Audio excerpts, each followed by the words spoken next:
Jenny. What's new in the silver market? Hey, Lisa, it's wild. Crypto's even crazier. I know, and politics is stirring the pot. Hey, and we've got a friend today at the tea with Jenny and Lisa. We've got Bix Weir, the one and only king of Road to Ruta, joining us. Thanks for joining us, Bix. Absolutely. Why haven't I seen that intro? I haven't sat down for tea with you before. I've put it all over. That killed me. That was hysterical. Isn't that cute? Yeah.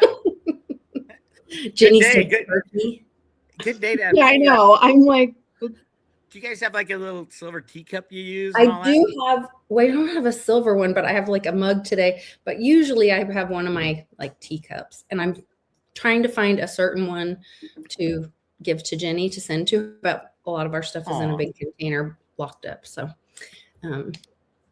anyway, fun stuff. I want to send Lisa some cards too. Maybe not tarot cards, but like just some kind of cards so that we can all. Because sometimes I really want to be like, hey, Bix, pull a card. Lisa, pull a card. Like we can be vibing together. I think I have cards somewhere. You should. You really cool set. Oh, that's a classic. But, yeah, I got this at a thrift store actually. So a thrifted tarot deck. That is gutsy. That is gutsy. Well, I know. It's like what evil demonic person put bad juju into your tarot cards? Maybe it's a wonderful person. Maybe. Yeah, that's a good way to look at it. There's good witches too. Ever the optimist, Miss Lisa. Man, so do you guys want to talk about like World War III? Do you want to talk about? No. I want to talk about what the hell. Why is Trump all of a sudden wanting to go to war everywhere? I mean, what is the real motivation? We know it's not what he says. Right. What's the real motivation of starting World War III? Are they cleaning things up? To the Miss Hopium, always the positive spin. Because I just spent 2 hours with people that I love and respect, but they're all just. It's doom and gloom and Trump's fault and all that. And yeah, we know there's a reason, but we don't know what it is. Well, it's interesting if you stand back and just look at the facts of, and not the things that are being reported. We know we can't trust our media, right? But we all know what happened with COVID. We all know what happened with the 2020 election. And there's things that in natural law have to have consequences for that. And I wonder if this theater of attack is actually, we also know how corrupt a lot of the military was. If we think about the Washington generals, and they've been replaced. And now there's a missing Air Force bigwig, and I don't know. It just seems like it was so messy and so evil and so dark, and they are having to do things behind the scenes. But if they don't show everybody, it will be repeated. And I could see like them hitting these embassies and stuff. Well, in the, underwebs, they talk about those being used for things other than what an embassy should be used for. And typically with, moving little people around and those kind of horrible things. So is that why those things are being taken out? I don't know. Let's ask Jenny, the soothsayer. Yeah, Jenny, what do you think? Well, the soothsayer. When people call me that online, I low-key receive, like in the beginning, I received that as a slur. But then I looked up the definition. I didn't know what it was. It's like a fortune teller. Yeah, it's like an old. A truthsayer. Old? Hey, what, you got a birthday coming up? Why are you worried about getting old? We were going to talk about that at the end. Oh, man. Yeah. So thanks for bringing that up, Bix. You add a guy to a little tea chat. Look what's going to happen. No, I know. See, this is what happens. We invite a boy into the treehouse. Boys into the tea time, and it changes the whole thing up. Yes. I did. So Lisa sent that link to the group chat last night. I think it was last night. And I was like, I just had my cards next to me. I said, let's see what's going on with this guy. So, get a look at his face, pull the cards. And if my memory serves me correctly, it was the Four of Pentacles. It was the Fool, which, as we know, is like subterranean. So the Fool descends, it takes a dive. And the Four of Pentacles is very classic detainment or containment. So whether he's physically detained or a gag order, like a silence and contain all that information. That's really what it was like to me. It wasn't clear to me if he was alive or dead, to be honest with you. Because with you saying under, like, does that mean he's being detained underground or? Well, I'm not sure, but I do anticipate that, and we've talked about this for years, but I think that the subterranean reality and the surface population, we're going to merge. We're leaking together. It's all bleeding together. And so it's just a matter of time. Like the next thing really is going to be aliens. We've heard Clif talk about it for years, but I sincerely, genuinely think like within the next 18 to 24 months, they have to introduce some kind of ET narrative, whether it's true or not. They have to use that as a means of segueing into this next phase of the process, which is going to be about atmospheric control. Why haven't we heard about the Space Force? We talked about this last time. Mm-hmm. But yeah. And how does that affect silver? I'll tell you. So that's what everybody wants to know. That's what everybody wants to know. I swear to God, at the pearly gates, it's gonna be like about silver. They're gonna be like, "So, did you have a good time?" Like, and I'm gonna be like, "Yeah, it was really something else." Silver, I have a new silver thing. Oh. Do you? Vix has it. It's so rare that I'd find something new in silver. It's. Oh my God. I thought I knew everything. Tell us. Yeah. What's the tea? Give us the tea. Yes, give us the tea. So the reality of if you guys know, a lot of you do, but I dug into the solar panel situation, how much silver is being used in solar. Silver Institute's telling us 200 million ounces a year. The actual number is probably closer to 400 to 500 million ounces. And I was like fighting that for years and showing people how they changed data on their report and things like that. And I just gave up because it didn't matter if I was right or wrong. They're going to continue to lie, cheat, and steal. And people will be asleep to silver. Well, people aren't asleep to silver anymore. They're starting to wake up. But I did find out something has happened in the last 2.5 years. Let's just say 2 years. That is the biggest demand for silver in human history. Much bigger than solar. And that's the AI data center build out. Huge. It's the AI data center. It is center. Massive. Over 400 million ounces is the official number. It's 175 million in the U.S., 175 million in China, and then an unknown amount in the rest of the world. Some people say it's 450 to 500, but it is recorded nowhere in the. You don't hear anybody talking about it at the silver mining companies or the silver analysts. Once in a while, you'll see a report saying there's a lot. Would that affect copper as well? No. In the same ways? No. Silver cannot be substituted for copper in the AI systems. It's a heat thing. Okay. I guess I wasn't thinking the AI. I was thinking the power plants that they're building next to all the data centers. Yeah, but I think have copper? So in the solar industry, they're saying they're thrifting silver out of the solar panels, which they do have the technology to do.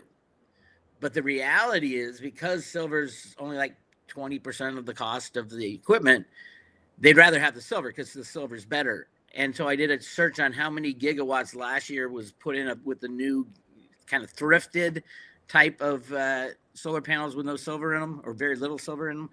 1 gigawatt out of 700 gigawatts. So it's a tiny, tiny, tiny percentage. And yet the Silver Institute saying, oh yeah, there's going to be no more silver in solar panels. Well, maybe in 5 or 10 years. And solar panels, and especially AI, price doesn't matter. With AI, price does not matter at all to these guys. Because it's just about the data. It's about what works to create AI. You have to have these massive data centers, and all of them have to use massive amounts of silver because silver is the only one that can take the heat. Copper can probably do the electricity part of it, but not as well. But it's the heat that really, really requires silver, and there is no substitute for that. So if we have, say, 450 million ounces last year, I heard in January AI data centers were up 75% again. So what will we do? A billion ounces of silver in AI data centers, and how we don't know. We don't even know where you can find it. Yeah. Like, where do you get it? So that's why we see all the warehouses around the world emptying out, and people saying, I mean, silver went from $50 to $120 in a half a blink of an eye, and then got slammed down. It's under control at like $80 or whatever it is now. There is no way that this will last much longer. I mean, we're talking months, maybe years. No. Jenny, what are you seeing for it? Sorry, Bix, I didn't mean to. No, I'm done. Well, I don't really want to make a statement on that, but I do have a statement that I'd like to make. Sure.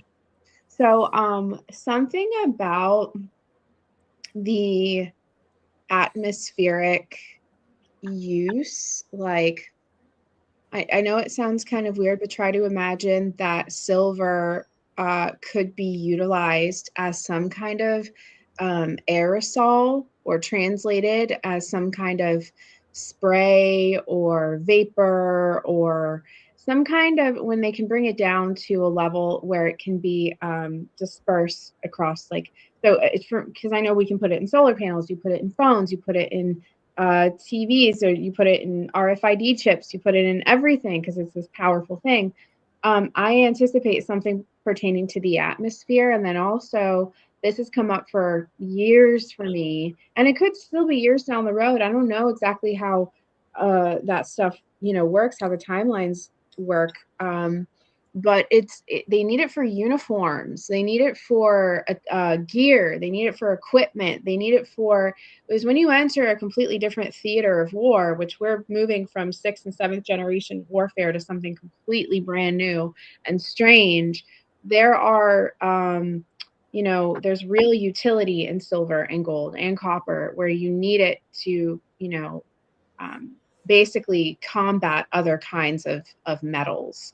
So I don't know whatever you'd like to do or not do with that information.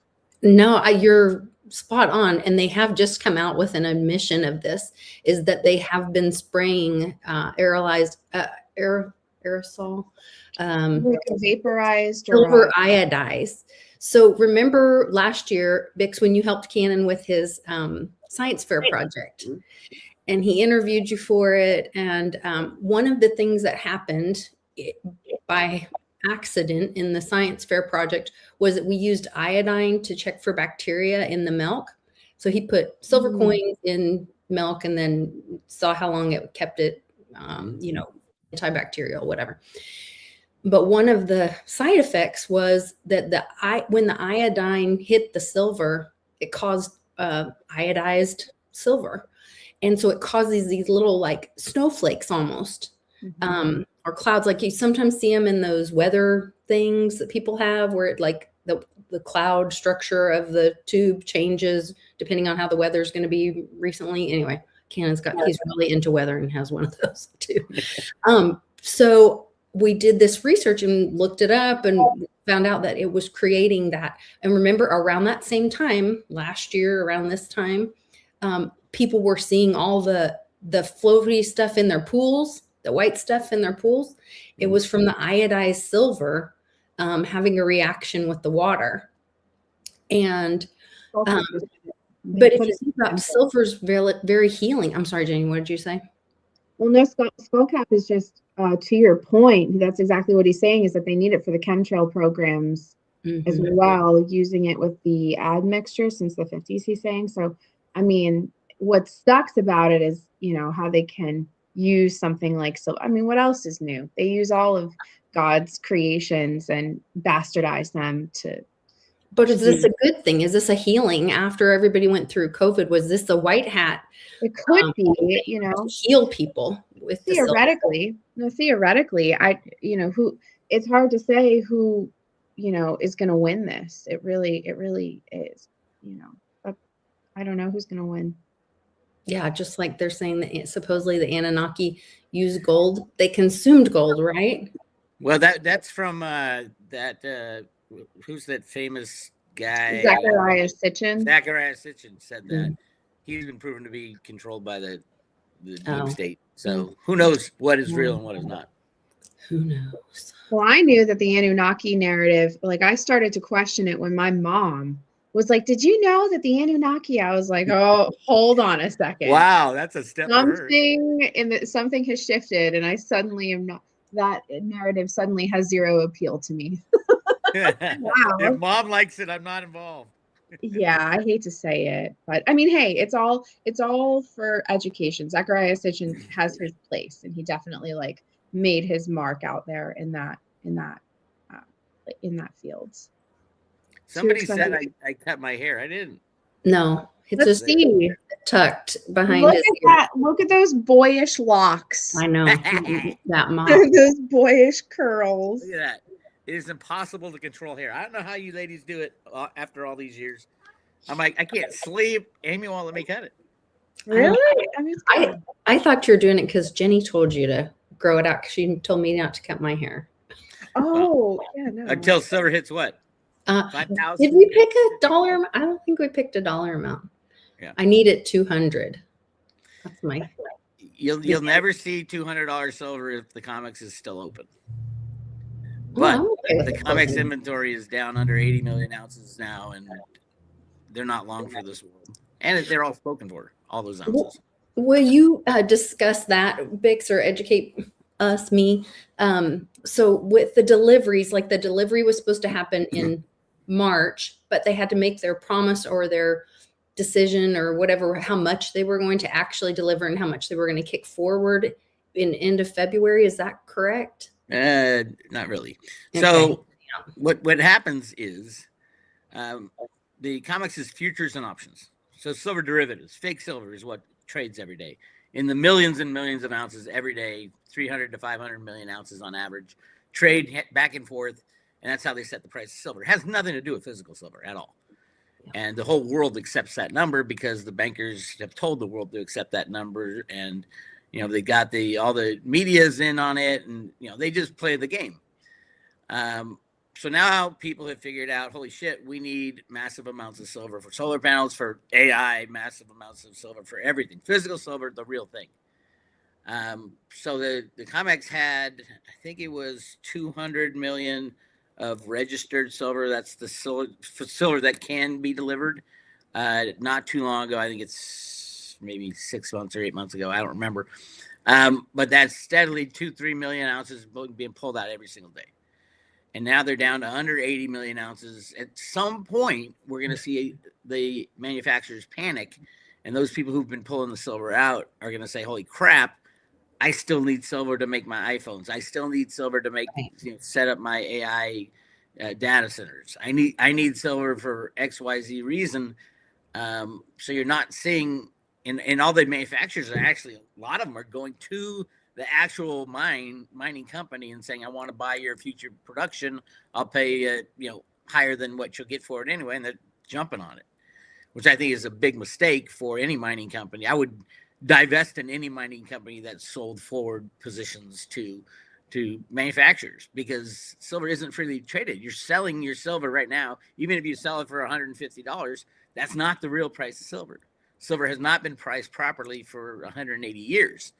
Mm-hmm. So to think, oh my God, I'm going to get $120 for my silver that I produce over the next 3 years.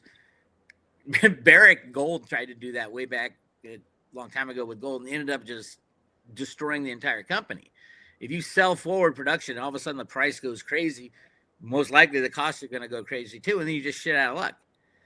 And then all the investors, they don't invest in mining companies for like the little tiny, oh, good, my company's up 10%. They want the home run. The people who are taking the risk to invest in mining companies want the home run.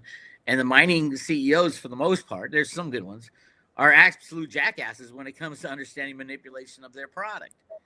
Only probably Keith Neumeyer is the only guy who really knows what's going on, and he's been saying it for years that the Silver Institute, he pulled out of the Silver Institute.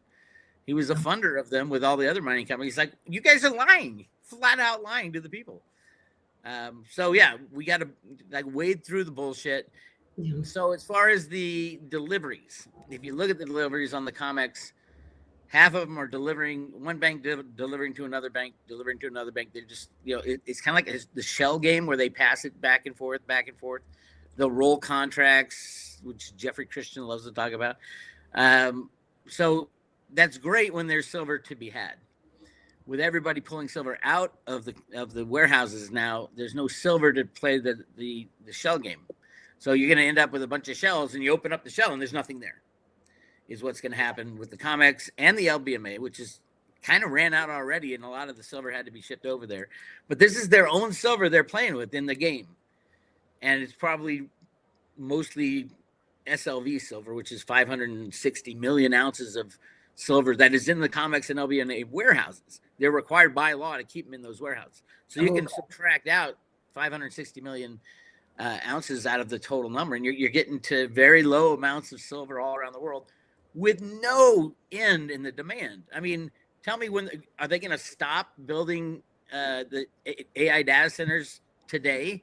No, it was up 76% in January. So it's like either you come up with a hell of a lot of silver from somewhere, and I think they've already chewed through the JP Morgan physical silver that they accumulated over the 8 years that they were rigging it. It was over 1 billion ounces. So I think that's almost gone, and we're at a point now where it's like, all right, demand is going up everywhere. There's no end to AI demand. There's no end to solar panel demand. There's no end to any of the demand, and there's no new silver mines coming on. It's going to take 5 to 10 years to build new silver mines if you can find the metal. That's the other thing. You can't find the metal at these prices. You probably at $1,000 silver, you can find a lot more metal, but it'll still take 5 to 10 years to get the metal into a condition where we can use it.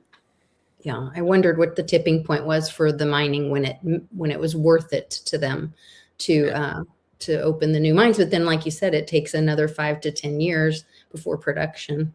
And mining companies are notorious for getting screwed by overproducing when the price goes up. Building out the facility, and then the bankers would crash the price and destroy the mining company, and then they'd buy up the mining company, buy up the pieces and parts. So they're very tentative to do any mass expansion and borrow money to build out these mines. So nobody's doing it right now. There's nothing, literally, there's nowhere to get this silver that keeps getting eaten. And that's why we want to be in silver. That's the main reason. Supply and demand are broken. Pricing is broken because of the Comex. Supply and demand is broken because silver's been too cheap for too long. We should have never put silver in solar panels. In AI, well, they have no choice. And those guys have trillions of dollars to spend. They don't care if the price of silver is $100 or $1,000 or even $10,000. They have to have that silver to meet the specifications of their AI buildouts. Interesting. There you go. That's my silver speech. That's your silver take. That's your silver. Well, I wanted to share this and get you guys feedback on Clif's silver chart, is how I titled it. I didn't realize you'd be able to see my little title on there. But if his dates aren't always accurate, but he's pretty specific on this for this year through January.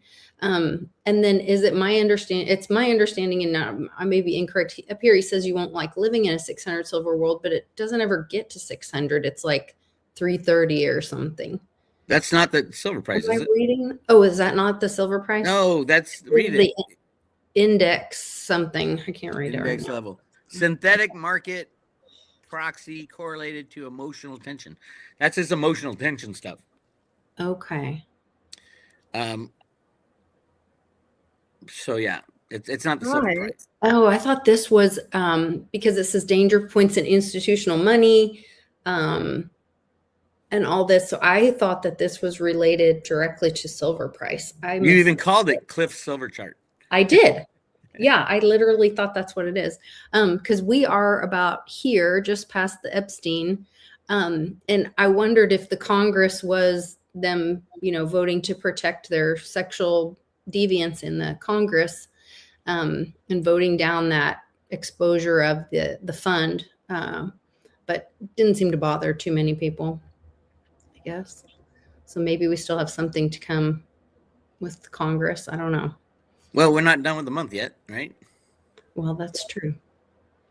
Yeah, anything can happen. Congress, I don't see people paying taxes this year. I think enough fraud is being uncovered for people to say, holy frick.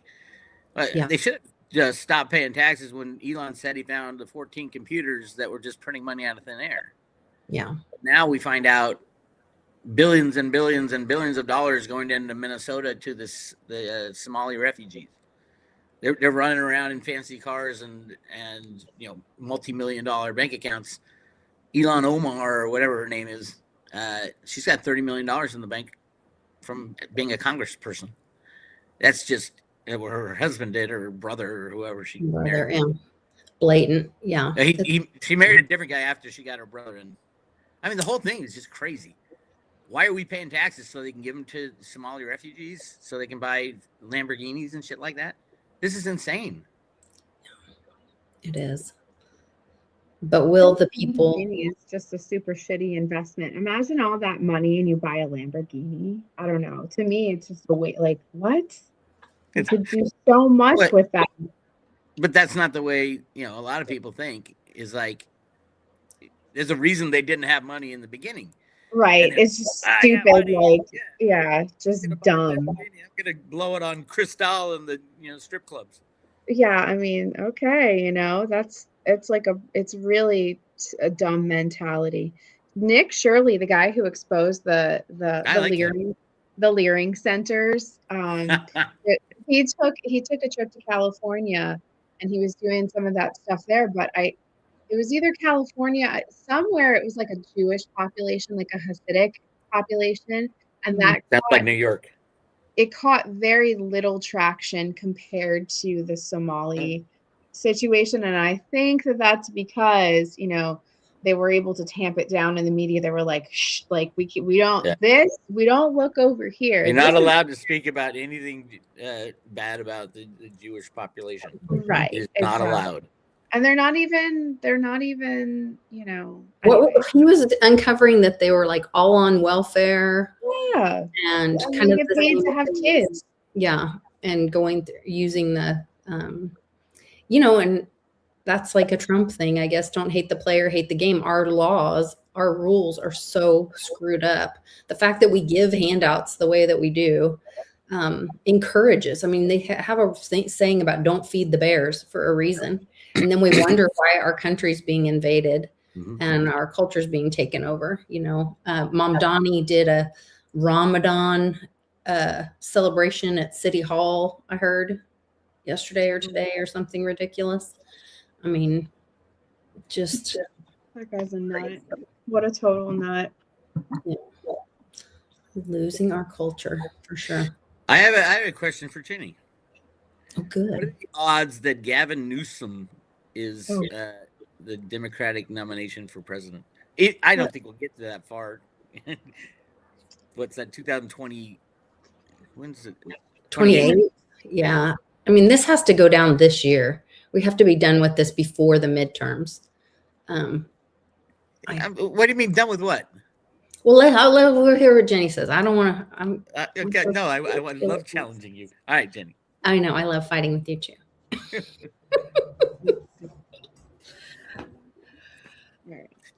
This has to be done. I love that. It does. President election is going to be Gavin Newsom. 2 of Pentacles, 7 of Wands, 8 of Pentacles, Ace of Wands, Hanged Man. So ultimately, I'm going to say no because the outcome is the Hanged Man, which is some kind of suspension. I don't think there will be another presidential election. That could be the suspension of the government. Some people are saying that this shutdown is more than what it's being told to us. Well, certainly. It's more shutdown than what shutdown? There's a government shutdown. On Department of Homeland Security shutdown. Yeah. Mm-hmm. It's like a partial shutdown, right? It's just one division they don't want to fund. Allegedly. So, yeah, well, Lisa, back to your original comment.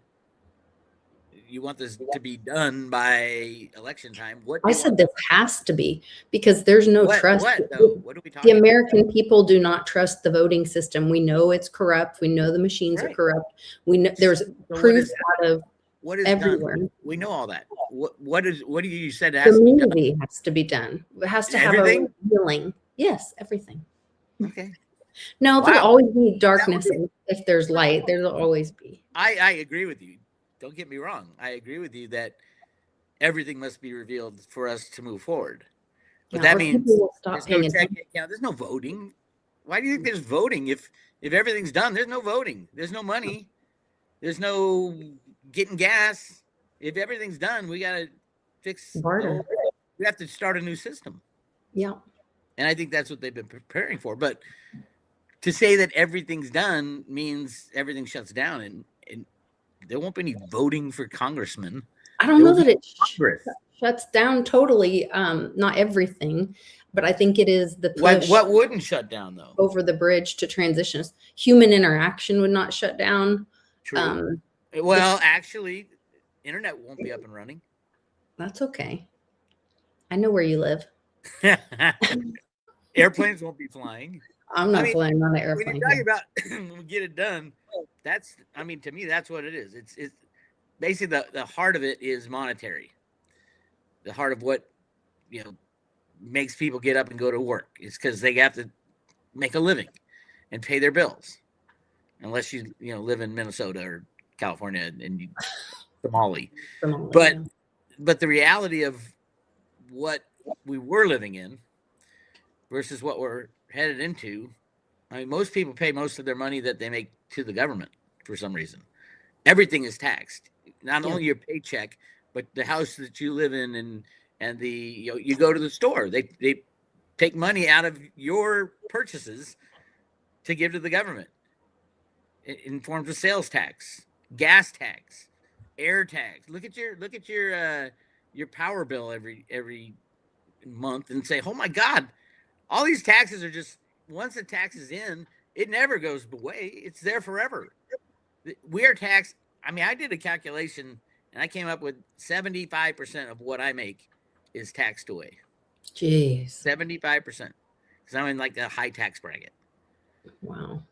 And I'm like, holy crap. After all is said and done, I get 25% of what I make. And then I feed the beast. I feed the machine that abuses the people, abuses myself, gives my money to Somali refugees to buy Lamborghinis. Yeah.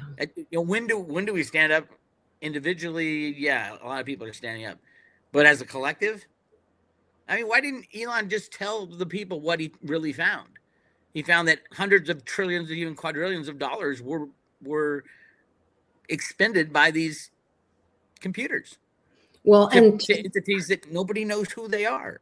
Yeah. And Stacey Abrams, one more thing. Mm-hmm. Stacey Abrams, the Georgia, whatever she was, right? Mayor, or governor, whatever she was, ended up with her company ended up with $2 billion. How is that even possible? And where did that $2 billion come from? Right.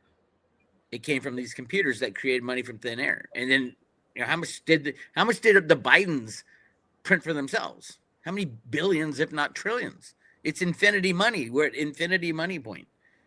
So, yeah, I mean, I agree that everything needs to end to move forward, but that end is exactly what Clif is saying, is you won't want to live in that world, at least when it transitions, so to speak.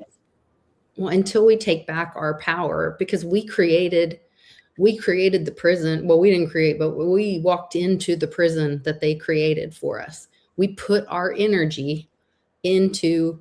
We were fooled, mind you. Yes, we were fooled. We were tricked, but we put it in the black box of Saturn. That's the 4D that the people with tiny hats that pray to that 4D, that we start valuing ourselves and our energy with tiny hats in time. Yes. Try not to get this kicked off. Are you talking about like a yarmulke? Maybe. Oh. Those are little. Or just really small hats. Yes. People with big hair. You have big hair and big hats. You don't qualify. But we got tricked into valuing our energy. And if we could revalue, and you talk about revaluation of silver, because that would be the true value or dollar amount. I've never said revaluation because that gets misused. No, there's no such thing as a revaluation. Revaluation is a human being saying this is going to be worth X amount of money. Okay, Or and you we're say gonna there's no reevaluate. deciders, so no revaluing. Yeah, So I can mean, there be, what's the language there then, the transition of valuing our energy, not based in time, and storing it then in those Fed dollars that every time you go to sleep, they print more, so yours is worth less. We have to value our time, or not our time, our energy, and store it in a different way. The storing it is where we get imprisoned, right? I think we're imprisoned in all of it. But if you're trying to link energy to money and value, the money's got to change. And do we need money even? In Elon's world, where everybody has a robot, we really don't need money. We've got a robot to do the same work for us better than we did for ourselves. And he said that's like 4 to 5 years out. So will anybody need money? And then what would people do? I mean, we're headed into the abyss, literally. Yeah. And that might be why Trump's, going down the war path. Is anything in the future is going to be chaotic.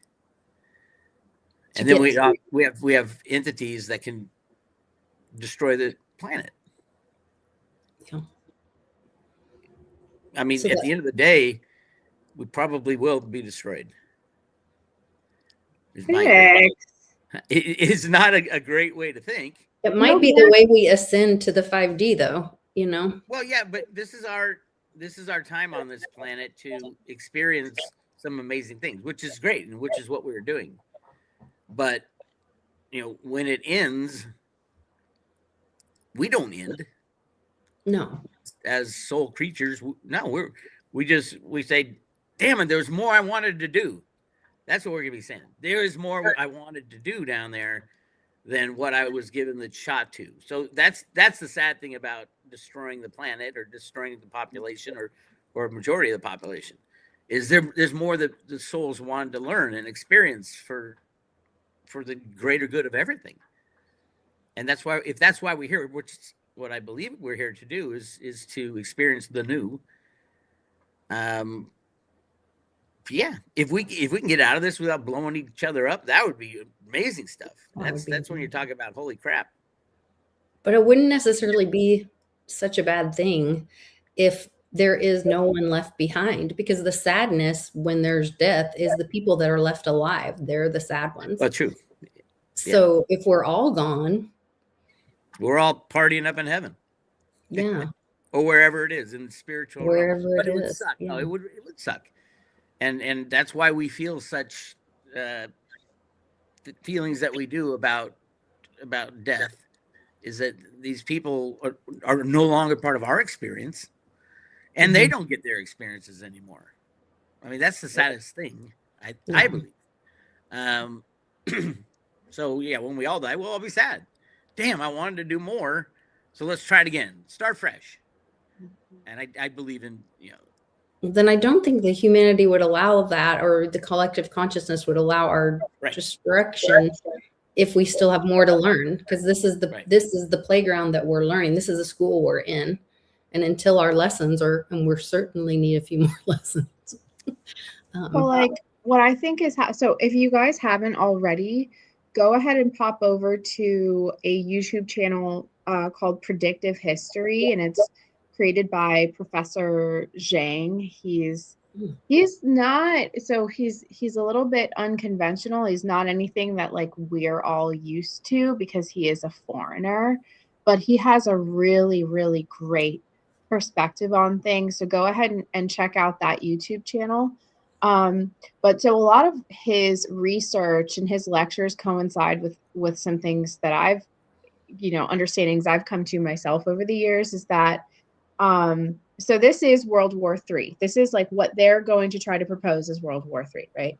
And then, so the whole issue with nuclear weapons, whether they exist or not exist, or whether that's like they're actually potentially, this existential threat or not, this is like the part of the process where we have that kind of existential, near death experience, And that's why I think that they introduced the concept of ETs in a very like public, very controlled narrative sort of fashion.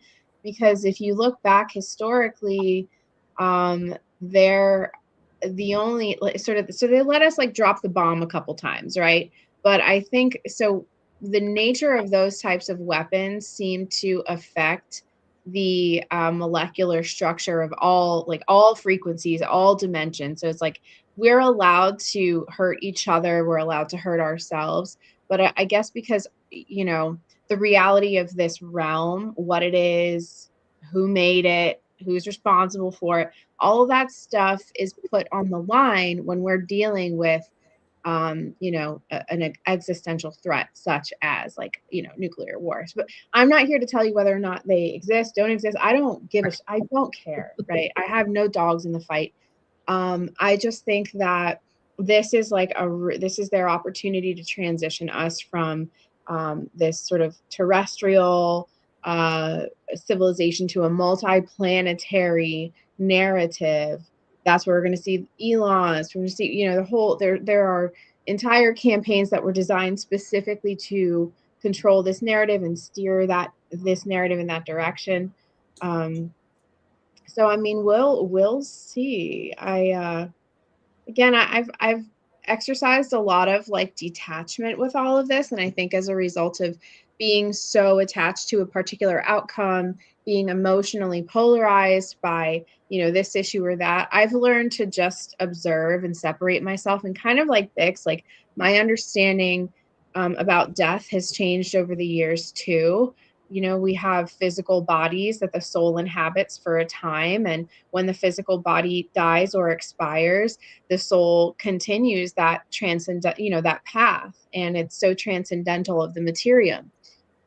So I've tried to let go of a lot of, you know, the emotional polarization that comes with, you know, them dangling the fear of death over us, because that is ultimately how they keep people in control, is fear of death. Not only fear of death, but fear of suffering after death, which, you know, that's not a it's that's a choice, you know, that's the soul gets to do that. Nobody else can tell a soul that you have to suffer, like that's not a thing. But anyways, so yeah, I think the next 18 to 24 months is going to be a lot about atmospheric defenses. A lot of the Space Force is going to come into play. Frequency barriers, interplanetary border security. It's all AI. It's going to be a time. It's going to get really, really weird. So hold on to your shit. So the alien introduction, are you saying it could be like an introduction to dimensions, or the idea of that dimensions are real? Because like, I don't know if you watch Ashton Forbes, but he talks about the plasma balls. This was the conversation I was trying to have with when we were in Canada. And he shut me down and said no. It happens. Yeah, that happens sometimes. But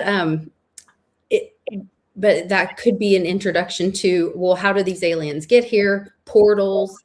And we know that, like with the Philadelphia experiment, that the military is already doing this kind of stuff. They know about it. There's the missing Malaysian flight that had the orbs around it that people say have many different stories and ideas around that.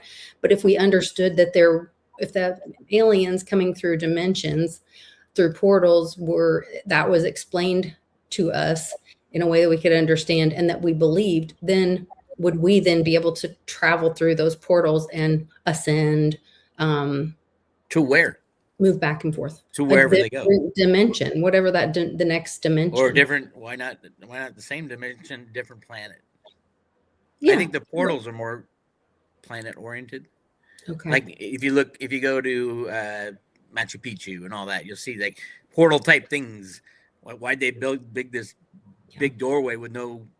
Even Stonehenge and they're finding. I mean, they're digging deep now everywhere in the world and finding. We're just seeing the tops of these things that are the megaliths and there's citadels below the pyramids and all. We're just finding all this stuff out,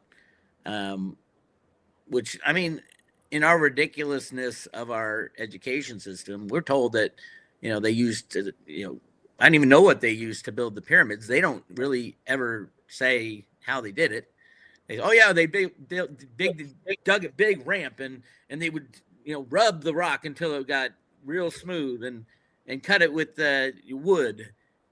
And then you see some of these rocks are literally the laser cut is only halfway through, and you can see it was either some ultra saw that we don't even have today, or it was done with laser.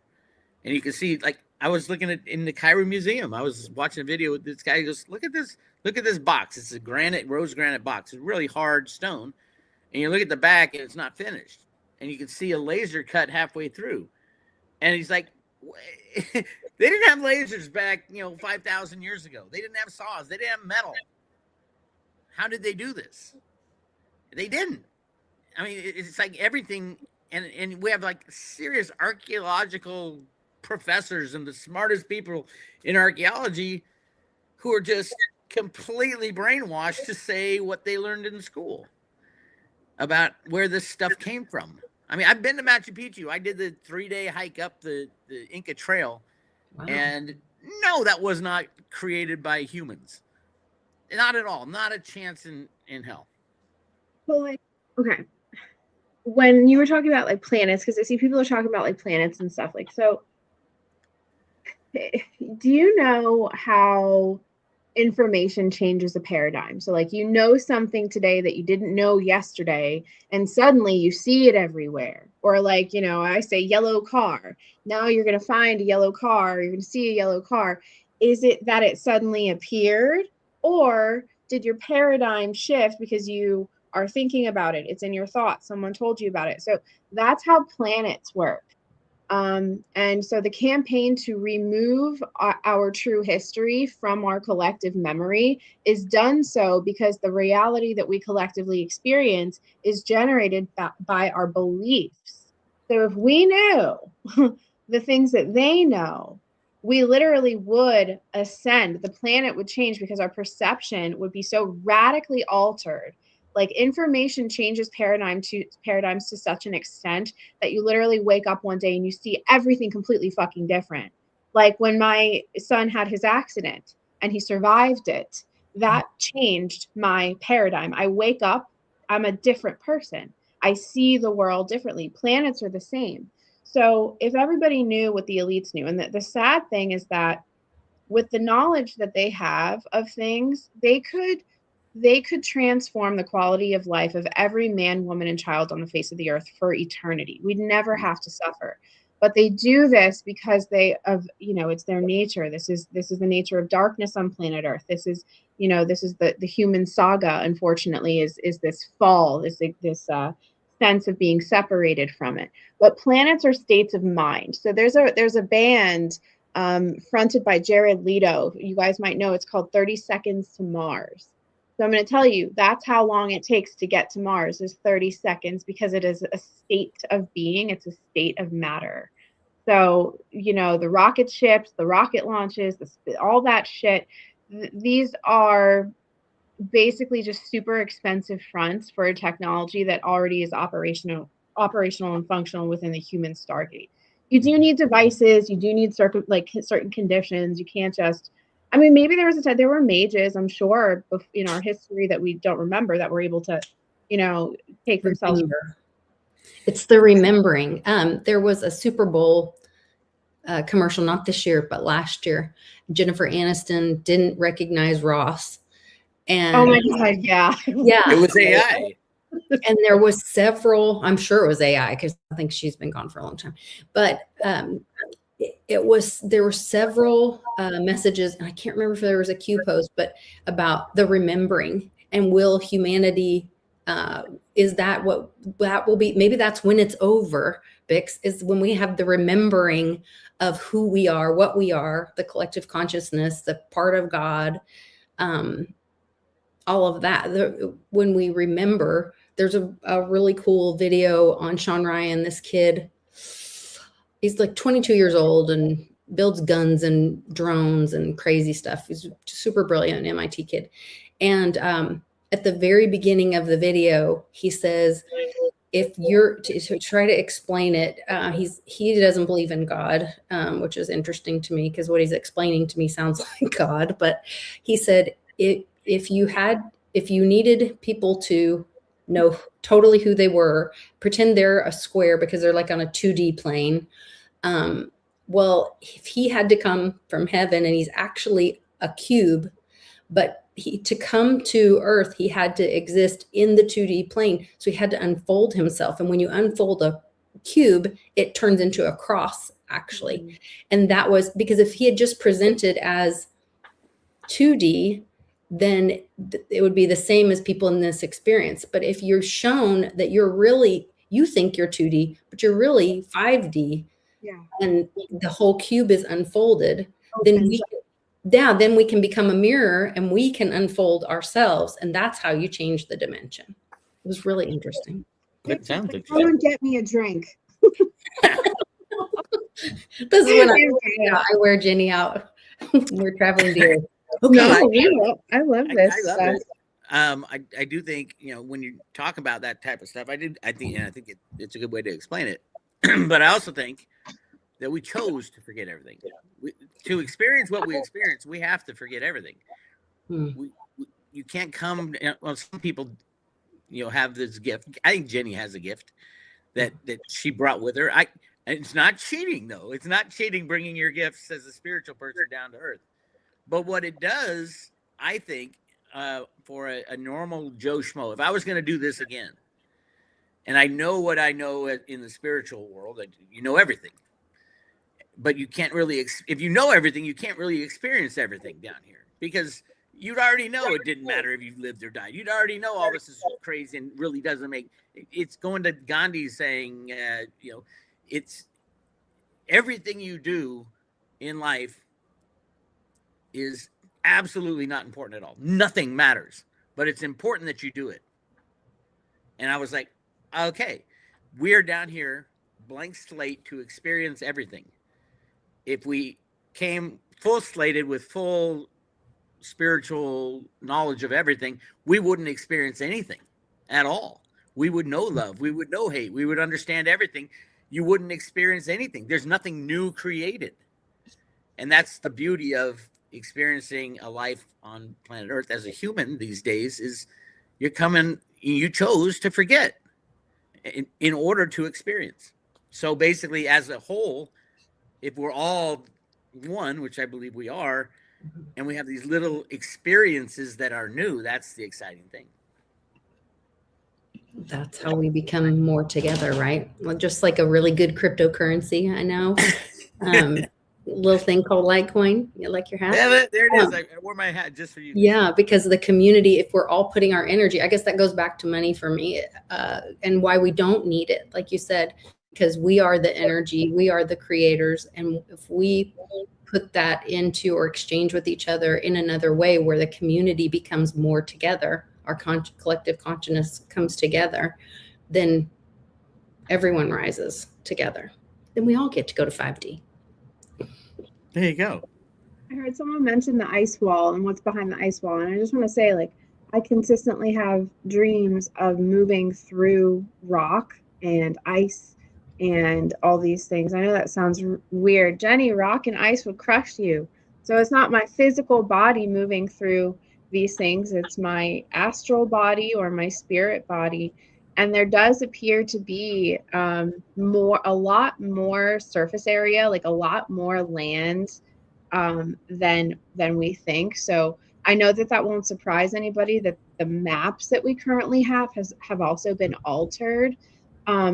But, so even when we talk about going to distant, other planets and Mars and Venus and all these things, I really do think that the night sky is more of a reflective, it's a mirror. So it is mirroring things that are happening here and beneath, but there are these places that, we're not allowed to see. But I do believe that there was a time when all of this was a lot more common knowledge, and we see it in mythology, we see it in folklore, we see it, in all of these. Our ancestors were very intelligent. They were very smart.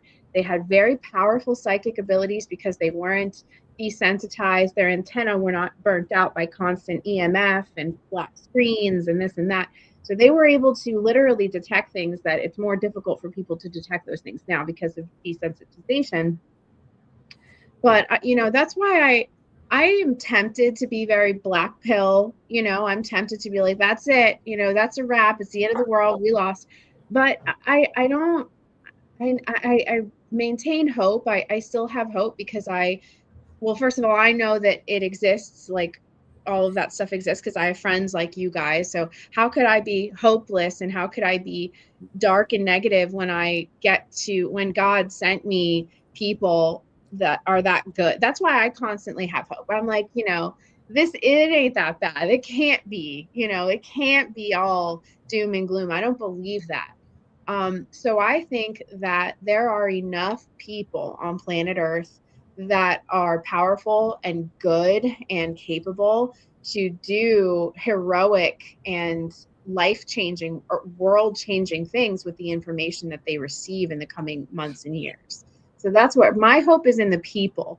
My hope is in the people of Earth and not in our leadership, not in our politicians. There's a lot of people and people are powerful. So that's why I can't let myself slip into the black pill and stuff. I agree 100%.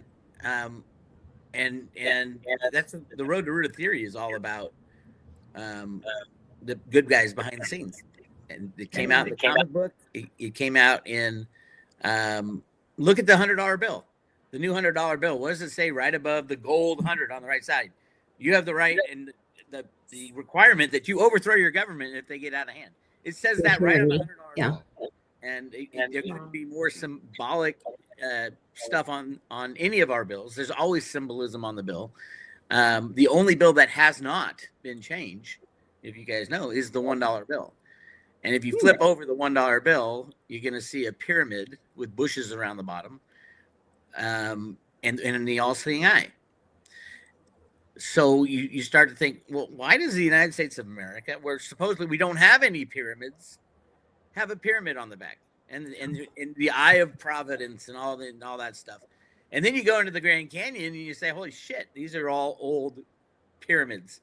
And we did the remote viewing with Dick Allgaier and friends about this old miner, the blind miner guy. I forgot his Seth Tanner. And we wanted to know what he went into Kincaid's cave and saw what was in there and what was in there that blinded him. And it was an all-seeing eye. But it wasn't a bad thing. It was a beautiful thing. And his mind, the way the remote viewers described it, there was something wrong with his mind. So when the information, and it's like he saw the all-seeing eye and massive amounts of information was downloaded and it tweaked his eyesight. And he was never able to see again. And what he saw beforehand was it was a couple. It's kind of like going into a pyramid in Egypt and seeing these beautiful painted walls and stuff. This was etched in even more beautiful than that. Dick Allgaier described it as like a real life Sistine Chapel type of beauty. This is in the Grand Canyon, mind you, everybody. But the guy goes in there and he sees a couple that are intertwined in love. And it was just the most romantic, beautiful thing. And above them was an all-seeing eye. And that's what literally shined. And his mind couldn't take it. His eye, something was wrong with his eyes that he could no longer see. It snapped something in him. So interesting. Believe what you want to believe. That sounds like the Lover's card. Which is a sign of Gemini. It's also number 6, and it has to do with the alchemical marriage of the sun and the moon, of silver and of gold, of masculine and of feminine.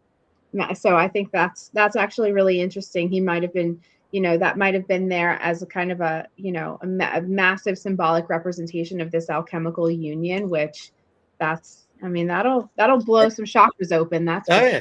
And the Hopi Indian that lived there said that's where they came from. Is the ant people took them below the earth or into the earth, and protected them from a cataclysm, and they came out later, and it all comes around to gold in the Grand Canyon and Kincaid's cave and why you're not allowed to go in any caves in the Grand Canyon. You are not allowed to explore at all in the Grand Canyon.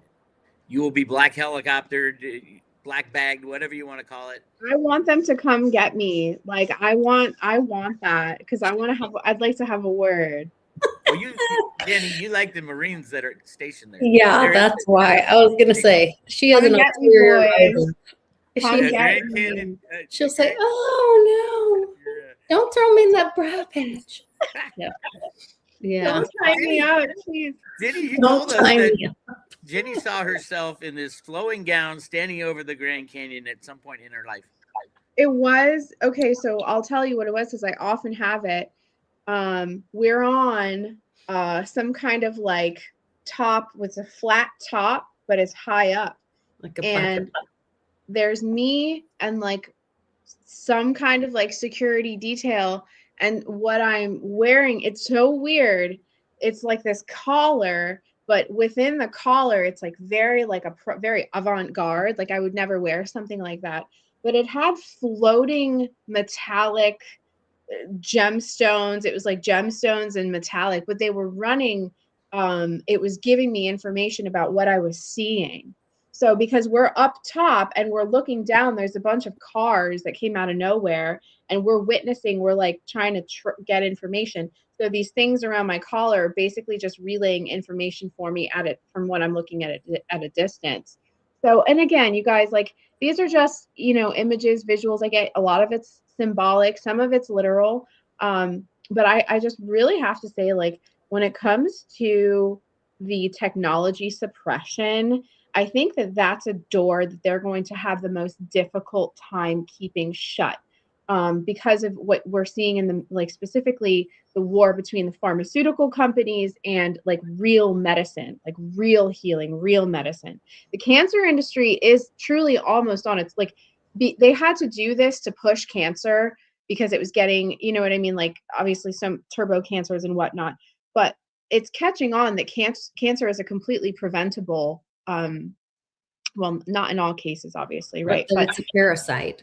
But that it's right. And that some of the, the systems that grow cancer inside the cells are linked to some of the same processes that feed and, keep parasites strong and alive inside the body, which is why things like ivermectin, fenbendazole, these things work for cancer. So, and I'm just saying, like, when people can reclaim and sort of usurp power over the physical body, and dispel some of the fear about these preventable and treatable things that, keep people in fear state and poison and all this stuff, that's when I really think we see the process of ascension, or whatever you'd like to call it, really start to pick up in velocity, because we are the stargates. That's why they try so hard to form narratives and keep us stuck in a belief system, because everything that we see is a mirror. And it's like the cube folds out and it becomes a cross. What is the cross? The cross is the energetic system. It's the mechanism. It's the mechanism of your human body. We are literally systems that were designed to house the spirit of the divine within it. So when people realize that, like, there's no reason for people to be hungry or dying of cancer or living the way that they're living. There's enough water, there's enough food, there's enough land for everybody. So, like, that's like my real World War III thing is, like, are we going to continue on this trajectory, which is completely unsustainable, by the way? Mm-hmm. I don't think that the way we're going is sustainable at all. AI data centers, what they're doing in the water, what they're doing to the food, the air, this is completely unsustainable. I give us maybe 500 years of this shit before there's literally nothing left. Nothing left. If they keep going like this. I mean, what do I know? I'm not a scientist, right? I'm just a Well, but energy can't be created or destroyed. Everything that is created or used up is recycled, even if it's ourselves. Ashes to ashes, dust to dust, kind of thing. Yeah. So we're sacks of meat. Sacks of meat with a really strong antenna, which is our brain, to the soul world. And some people have a stronger antenna than others, and it's like a muscle. You can exercise it. You can be in contact. You can be just as good a card reader as Jenny if you work as hard as she did. I mean, Jenny is not like she pull this stuff out of her ass. There was some stuff that she was inherently given, but she worked hell of hard to be a reader and an intuitive. Thank you, And Lex. like she's not that old. But she's She's going to be a wise as- little older this Friday, right? Is it Friday? It's getting there. Do you guys know we were together for my birthday last year? And Yes. it's so sad. Like, because like last year freaking rocked. It was 36. We were all in a foreign country partying. You know, what an amazing time. I'm just so grateful for, you know, the things that we've gotten to do together. And hopefully we all get the gang back together someday soon. That'll be fun. Maybe in the Grand Canyon. Yeah. Ooh, that'd be cool. That'd be so We'd have to fun. get Denny your little neck thing. Oh yeah, we have to Whatever build that a collar or something, Yeah. and then We'll have next one for month- everyone. Yeah. Well, a lot of the Grand Canyon is shut down now, for remodeling. They reopened the is it the north end? They reopened some of it recently. Some of it, yeah, I'm but sure I not saw- the El Tovar is still closed. Okay. What do you think? What are they doing? Why'd they close it? I want to know why they opened. Princess of Discs, they're looking for something. They're looking- Well, they should have come to us because we know where the gold is in the Grand Canyon is. We know. Don't say that. No, we don't. We don't know where but that's the anything thing. is. That's the thing is, yeah, a lot of people don't have no idea, but there are people who know. Right. Obviously, Kincaid's Cave was from that reading. Also, we got that everything was removed. Unfortunately, they literally took everything off the walls and brought it to the Smithsonian. Everything disappears at the Smithsonian. For But destruction. they- Yeah, the Smithsonian's evil. Whatever. They probably are using it, kind of like what is that movie with the portal that they find in the desert and bring it to the laboratory, the military base. Oh, Kirk Douglas is in it, not Kirk Douglas. I know Somebody what you're talking about, but I don't know the name of the movie. Yeah, come on, everybody in the in the chat. Do you know that movie? Stargate. Stargate. Stargate. Thank you, John Winger. And so they find this thing in the sand in Egypt, and they bring it to a U.S. military base to try to get it to work. That's the picture that was painted by Dick Allgaier and Rock Archie, who saw the same thing. That it, and the cave, the mouth of the cave, everybody out there looking for Kincaid's Cave has been sealed up. So and completely looks like the side of the Grand Canyon, like everything else. Wow. So you won't find it, but there are other ways into that cave. And Dick Allgaier saw 2 football fields worth of a warehouse with golden statues and trinkets and bars. And Rock Archie saw even alien craft, like a spacecraft that are stored in there for the future. And that's the thing is Dick said the U.S. isn't in the one that I'm talking about, isn't in the big one. They're all over the place on the Grand Canyon. There's military bases on the Grand Canyon. I know someone who's been there. They pull out all kinds of Egyptian stuff out of the Grand Canyon. There's a lot in the Grand Canyon, and you even look at it, and it looks like the quote mountains that are within the Grand Canyon on the floor of the Grand Canyon. They look like pyramids that were destroyed, and they're named after Egyptian pyramids.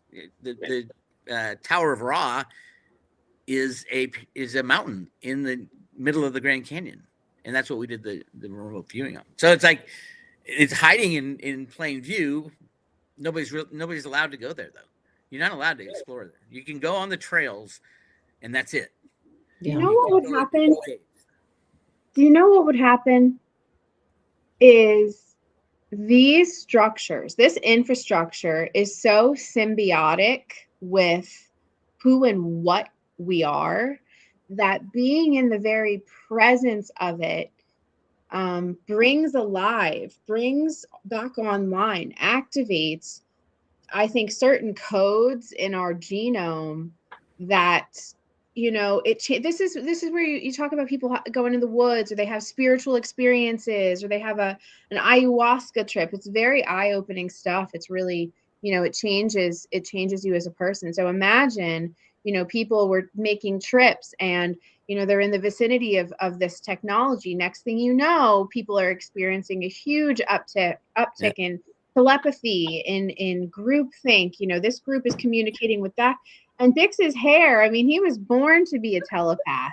You want to Look at know all when that's these- going to happen? Yep. Your birthday? On my birthday. The There we go. 250-year anniversary. I can see Trump standing there at the penthouse. The El Tovar Hotel has a penthouse room that has a deck overlooking the most amazing view ever. I've never stayed in it, but it's always booked. I can see Trump and America on the 250th birthday looking out over that and saying, Are you talking about in South Dakota? no, Grand Canyon. Oh, Grand. You think you'll be at the Grand Canyon for your I think birthday? he'll be at the Grand Canyon. Because If he's they not just there, we're going to be there. they just reopened or are allowing fireworks at Mount Rushmore again starting this year. It's for It this. had been I think if we're looking for a time, would be a good time for the good guys to say, voila, we're here. There was no Biden administration. We had military rule, and then Trump came in again. So don't worry. Everything has been a lie. We've been for 15 years trying to clean this shit up. Or I'd say more like 100 years trying to clean this shit up. What a place to celebrate than the 4th of July in the Grand Canyon. And by the way, billions of ounces of gold for our new monetary. we're so wealthy. Here's what really happened to it. Here's how the Grand Canyon was created. It wasn't that wandering river carved these pyramids in the Grand Canyon. It was something else. I love it. Wasn't it lightning? It was an electronic exchange between Mars, the sun, and the Earth. Because Mars had the exact duplicate of the Grand Canyon on a larger scale. And it came from the sun. And the sun is so much bigger than people recognize. I mean, the sun And it's is having all these solar flares right now. Yeah. And one can take us out. Human resonance and lightning. But it is like, it is part of it's not random. If something gets shot at the Earth from the sun, it's not random. It's part of the experience. The sun is no different than us. No different than a cell phone or a flat screen TV. It's pieces of matter of the all being everything. It's energetic. And it's mostly nothing because most atoms are more nothing than they are matter. Well, gold is created in the sun, and then every once in a while it'll burp out. That's how gold got on the planet. Every once in a while the sun will burp out some gold that will be accumulated from the scientific part of how matter is created. It's created in stars, in the middle of stars. The sun is a star, so it does create matter. It kicks out all kinds of stuff. They've seen it burp out. And Clif was telling me about a military study that they saw him burp out this massive stream of gold because it all kind of accumulates together as it's made and holds together. That's why gold on the planet, you'll find it in mother lodes. Is what they call the big chunk of gold.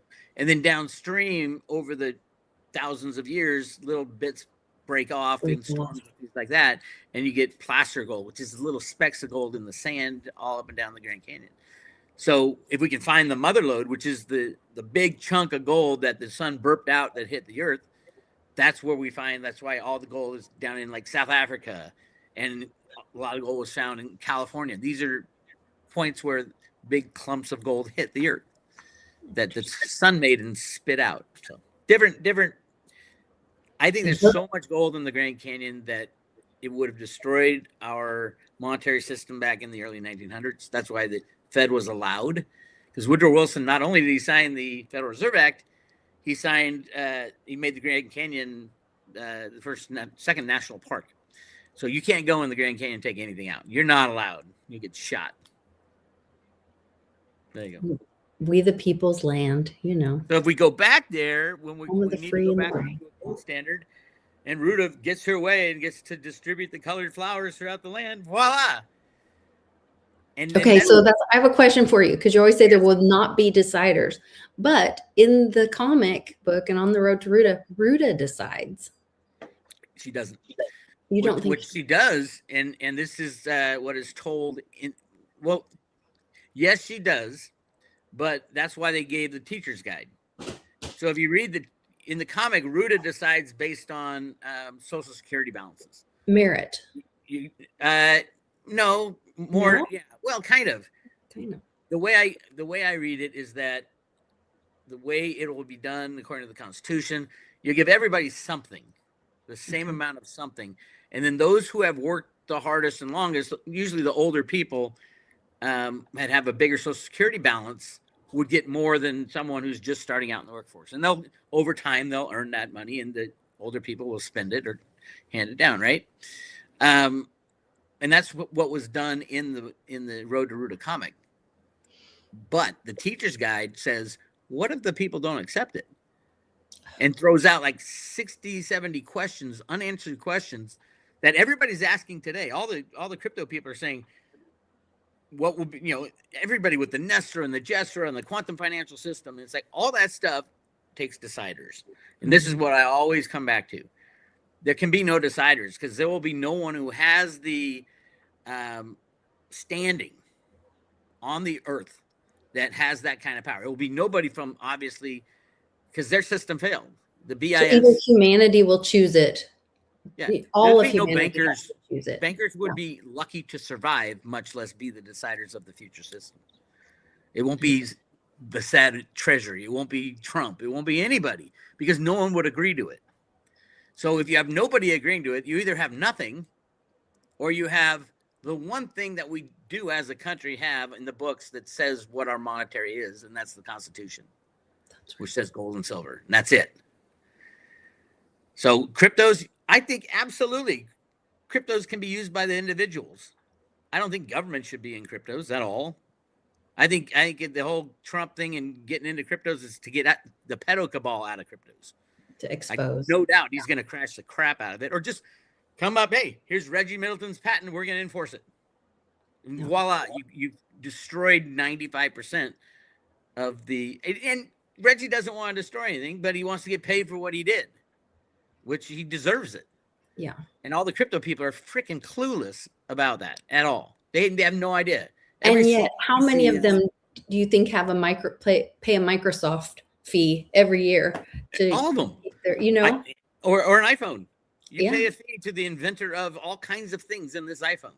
There's thousands of patents in your iPhone. Yeah, that you pay to use. Yeah. So there's going to be a lot of crying everywhere in crypto, but at the same time, it's not going to kill crypto. I mean, if it's truly decentralized, it doesn't matter because there's no one to go after. The good ones, yeah. To compensate Reggie for what he did, and I think the government owes a hell of a lot to him and humanity because he was ready to implement it at the Jamaican Stock Exchange. Yeah, it was like weeks before the implementation. The SEC took Reggie down like no other crypto person on the planet, and went to another country, another government, and interceded in a business dealing. Yeah, and Reggie invited them in because the SEC was saying, "Oh, if you got to be legit, you got to work with us." So Reggie did. He was completely above board, and then you got the criminals. I think what hurt Reggie the most is when he went on CNBC and says, "Well, this will take the place of like J.P. Morgan or Goldman Sachs," and it would, and it will in the future. But I think that's great stuff, and it's great innovation. I don't think it's the money of the United States of America. I don't think cryptos will be. They'll be used as an asset of value, and it's a bartering system. It's a system of it's trustless trade. It's not the value itself. Well, we're seeing that now because everything's down the shitter. Wow. It's not, but remember what happened in the bubbles when in the crypto bubbles, the crypto booms. It was always the Bitcoin people using the value of Bitcoin to buy other cryptos, and that's how the boom happened. That's why everything kind of rises and falls with Bitcoin. Is the people but now buying? That's being exposed with the Epstein files of the manipulation with Bitcoin and all the fights and all that. Yeah, I didn't know Epstein was that deep into it, but I knew that Bitcoin was knee deep into the pedo stuff. Yeah, as we both know, and we've talked about this since the invention of Bitcoin. But also at MIT, where Caroline Ellison's father runs the department that Gary Gensler did his MIT, crypto thing with. Carolyn Ellison was FTX. Her and Sam Bankman-Fried were the ones at FTX, which is they were massively into the pedo stuff. I mean, his little his emblem by his name was always that pedo circle. Really? Yeah. And he wore those shirts with the pedos. I mean, the whole thing is so slimy and put it in your face. Yeah. Criminal. And I think that's why I have no doubt that Trump is going to just destroy the crypto markets. And it'll come back. Crypto's been destroyed many times, and it always rises from the burning ashes. But the whole thing with him starting his new coins and all that stuff, and then allowing the approval of Reggie's patent, and that could be the pin that pricks the crypto bubble, because a lot of the DeFi stuff, all of the DeFi stuff, is in violation of Reggie's patent. Well, any transfer of value over a digital secondary layer, that is in violation of his patents. Yeah. And that could include knowledge, because that has value. I mean, it could go much further. But and that's going to be the question. And Reggie should have a say in it, I think. But, what will the future monetary system in the United States look like if we are going to use cryptos in the CBDC? I mean, the CBDC obviously is in violation of the patent. How will Reggie be compensated? And what would that do to the current Veritasium tokens that are there's a little over 2 million circulating of the 100 million? Because I mean, there's no relation to the Veritasium token and Reggie's patent. Reggie's patent is Reggie's patent. Yeah. Now it might be owned. They tried to get it owned by Veritasium Corporation and then take Veritasium Corporation. All this shit. I don't know how that'll all work out. Yeah. But Reggie did sell. If Reggie's going to enforce his patent, he did sell the ICO tokens as prepaid software to everybody who bought them. So anybody who has a Veritasium token now should have at least, and Reggie has said he's going to help those people who tried to help him, like the very DAO people and all that, by offering discounts to the current Veritasium tokens. But there are projects underway as we speak. In fact, I have a meeting with someone later today about it. Yeah. What's unclear is what will they be worth? Not as far as dollar wise, but if you have access to the Reggie Middleton patent, which he was selling access to the patent through the Veritasium tokens. If you own some of that access, what kind of access do you have? And how much Veritasium, like if you're Coinbase, who Reggie figure that out with Reggie. Well, yeah, it's up to Reggie to determine what the value of the patent is. Yeah. Someone's at the door. Hold on one second. Okay. So sorry. No worries. I feel like I shouldn't mute just in case you guys hear gunshots and call the police. Oh, yeah. Jenny's pulled out her gun. That's why. She needs a big dog. She does. She's got a cat. Yeah. Oh, Luna. That's her daughter, I guess. The cat was. She named the cat after my husband, I think. Yeah, Charlie. Charles. What's Charles Davis. Yes. Yeah. It's his when Charlie's in trouble name from Lisa. Yeah. Charles. What is it? Charles Davis. No, didn't you say his middle name too? Or no, just Charles Davis. It was Charles Davis. When we were on the bus, and I can't remember, and we almost died. Yeah, the time we almost died, and I was going Charles Davis, and Jenny thought that was so funny. I don't know why. Did Josh tell you what? I was sitting next to Josh. So yes, I was there. I'm like, I watched, and you were like, something's gonna happen, and you grabbed Josh's hand. Hang on to my arm. Pray for our people in this car. And it was the weirdest thing I've ever felt in my life. And all of a sudden, this car pulls out in front of our van, and the whole thing just screeches. Everybody falls forward. We could have died.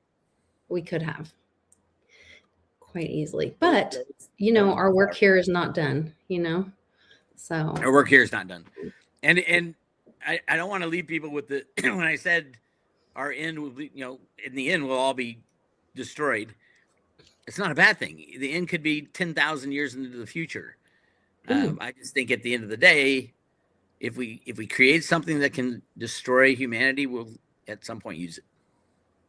Yeah, this is a great opportunity because we've created something to free humanity, though, as well. Like there's the counter argument, and that's an alternative. It's not a coincidence that Bitcoin was released, right after the 2008, what should have been the crash that now we've seen kicked down the road.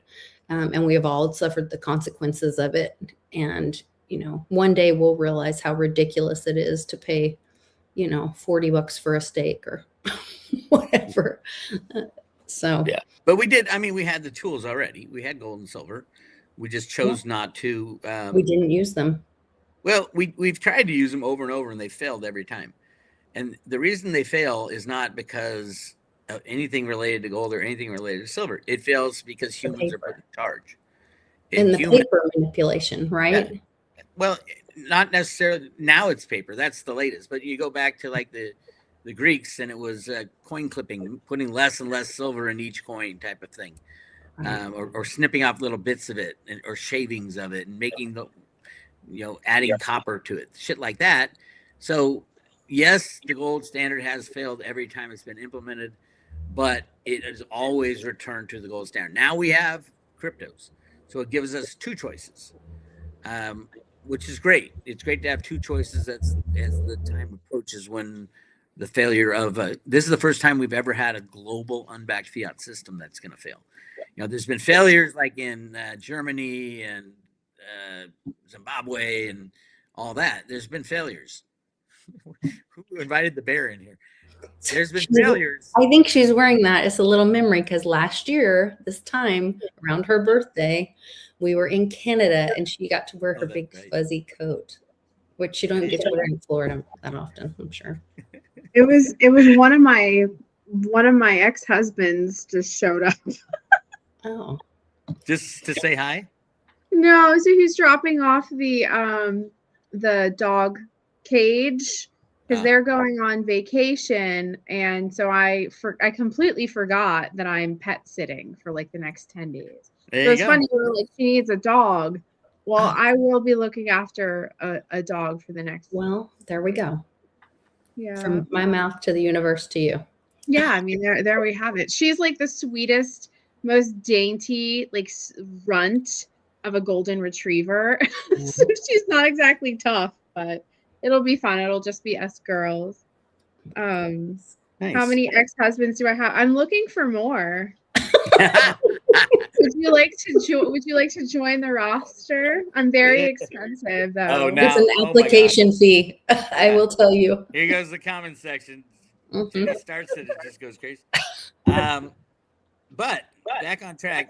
So we've talked about silver. We've talked about Veritasium quite a bit, which I think is going to be a monster. Theta. Let's talk a little about Theta and Theta Fuel and T-Drop and what Theta is doing. Yeah, when I was in the last couple of days, when I was discovering all this stuff about AI, thinking, well, how they like if it stays on this track, they'll need 800 million ounces this year for AI because it's up 75%, right? So where it's not going to happen. So all this AI thing is just going to come to a complete halt. The data center build out has to come to a complete halt because they don't have the silver. So then if it comes to a complete halt, what do? It's kind of like the same if China goes to war with Taiwan. That would stop the flow of semiconductors. For AI, there's only one option. Theta. It's the only blockchain sustainable for that amount of data and the need for sharing. Yeah. That's exactly what the Theta software does. It shares the hard drive, it shares the processing power, and it shares broadband. So all these hard drives that are going in, all the processing power with the NVIDIA chips and all that stuff that's going in, when you look at the vast expanse of all computer equipment around the world and say, what if we shared the available capacity? That is just so much bigger than what's going on with AI right now. Well, and isn't that an opportunity for like a UBI for we the people? Yes. If then what you're not using, you're contributing to the data center AI, whatever. Yeah. So you would And you're be getting paid for it. compensated for that Yep. because that's proof of work. And that is exactly what Dick Allgaier and Hitomi saw when they remote viewed Theta. Now, I think Theta, they just did another remote viewing on Theta that they said, oh, no, it's like a stable coin. It's acting like a stable coin. I think that is true for Theta. I don't think it's true for T-Fuel. Because the whole thing about sharing capacity in AI, that's all about T-Fuel. Theta is the governance token for the Theta blockchain, which is important. Like the patents, the permission, all of that. They'd have to have a subscription, but then to use, you need the Theta fuel as gas. Well, to use any of the AI stuff, it runs off Theta fuel. And to run any of it, like if people want to run the Theta edge node on their phones all around the world, which is what they saw, you will earn T-Fuel on your phone. You earn Theta. So people would be using Theta fuel as the UBI, not Theta. Okay. Interesting. Can I say something about Theta? Yes. Yeah. By the way, someone said something about me expecting gunshots when my exes, one of my exes show up. Like that. Okay. I didn't know that it was my ex. There was just somebody at my door. I didn't know that he was going to come back. Right. So you don't have to defend every ignorant comment. Well, I just want to say, I don't the nice ones. Yeah. I don't want people thinking I'm like out here, like dealing with like evil ex-husbands. Like that's no. So, you're watching their dog, for God's sake. I mean, yeah, exactly.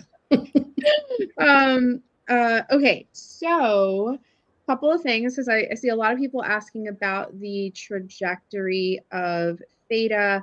Now, I know that there is a significant distinction between Theta and T-Fuel, so I'm just going to ask you guys to take these messages as they resonate for you.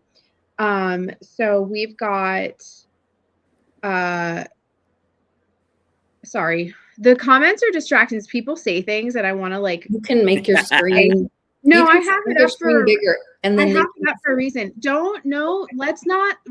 Let's stick to anything. This isn't. If you want to like talk about what you want to talk about, get your own show. Do your own show. Get your own guests on. Put the work in. Carve out time during the day. Do your research. Talk. Merit. I'm really not like. I'm not into it. Anyways. So stop reading the comments.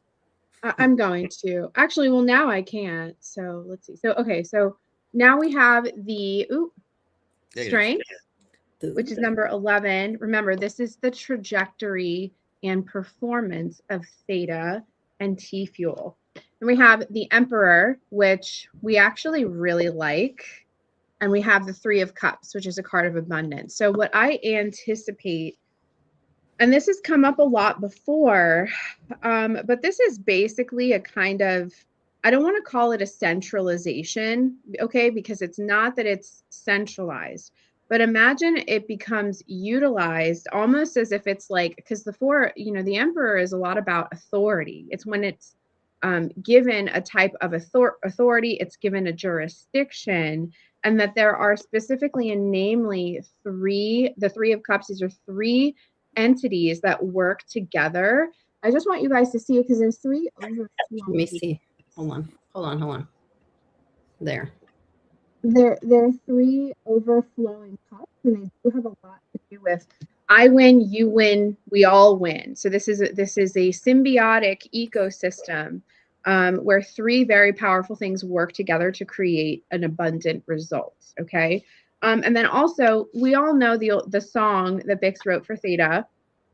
And so this is kind of like, try to imagine that archetypal, when Theta first came out, she really presented herself as like a feminine energy in the cards, almost like a young, very bold, wanting to prove herself. It was that kind of energy. This is a graduation. This is almost like an upgrade. This is a maturing of that archetype where she now commands a lot of control. And something else I'd like to make note of is that a theme here is that Theta has some kind of ability to rein things in. So it takes multiple operations or multiple systems, and it seems to consolidate them and like put them on a leash, if you will. So there's nothing like, it's nothing about slavery, right? It's more just like power, and where you're putting your power is very defined. It's regimented, and there's really no outside, like, so it kind of looks like this is something that will eventually be utilized by, the emperor, which is, these are this is a very powerful authoritative force. So you just described what the Theta edge node is. It takes all the different computers from all over the place and puts it centrally so that it can be used by AI or whoever's using the system. That's exactly what you described. But at the end, when you said it'll be like approved type by some big players to say, yeah, that's the one. Their partners have not done anything to promote Theta, or one of the reasons is they already do that type of work on a centralized basis.